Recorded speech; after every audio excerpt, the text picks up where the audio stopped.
วัสดีค่ะเพื่อนกลับมาพบกับบีอีกแล้วนะคะใน Be Inspire วันนี้นะคะเราจะมาทำที่คาดผมรวยแบบนี้กันค่ะ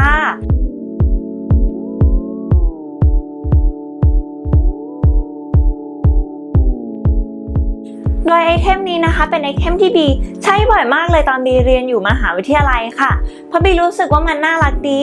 วันนี้นะคะบีก็เลยอยากจะมาแชร์วิธีการทำให้เพื่อนๆดูกันค่ะซึ่งทำเพื่อนๆพร้อมกันแล้วเราไปเริ่มกันเลยดีกว่าโดยมาเริ่มที่อุปกรณ์กันก่อนเลยนะคะที่จะมีผ้าลวดและอุปกรณ์เย็บผ้าเท่านั้นค่ะ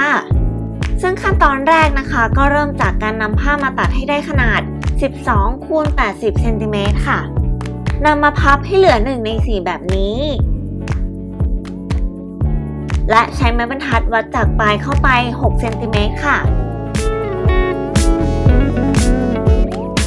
จากนั้นนะคะวาดเส้นโค้งระหว่างจุดปลายถกผ้าตรงนี้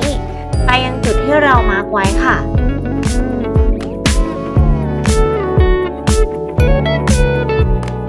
และทำการตัดผ้าค่ะเมื่อตัดเสร็จเรียบร้อยแล้วนะคะขั้นตอนต่อไปเราก็จะมากัดเข็มหมุดเพื่อเตรียมพร้อมสำหรับการเย็บค่ะโดยการเย็บนะคะให้เย็บตลอดแนวเลยแต่ให้เว้นช่องกับผ้าด้วยนะคะประมาณ1 นิ้วค่ะ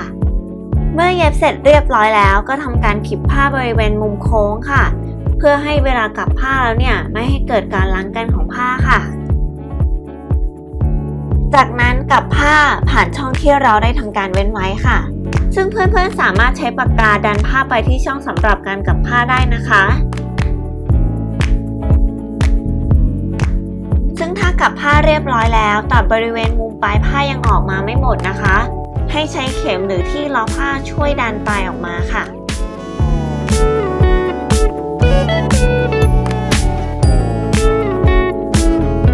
จากนั้นนำไปรีดและนำลวดที่งอตรงปลายเพื่อลดความคมของปลายลวดนะคะมาสอดในช่องที่เราได้เว้นไว้ค่ะและก็มาถึงขั้นตอนสุดท้ายแล้วคือการเก็บงานที่จะปิดช่องที่เราเว้นไว้สำหรับการกลับผ้าด้วยการสอยซ่อนได้ให้เรียบร้อยค่ะ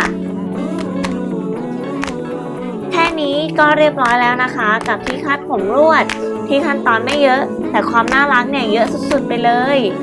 ยังไงเพื่อนๆก็ลองทำตามดูนะคะและถ้าไม่อยากพลาดคลิปต่อไปนะคะก็อย่าลืมกด subscribe ตรงนี้ด้วยนะคะ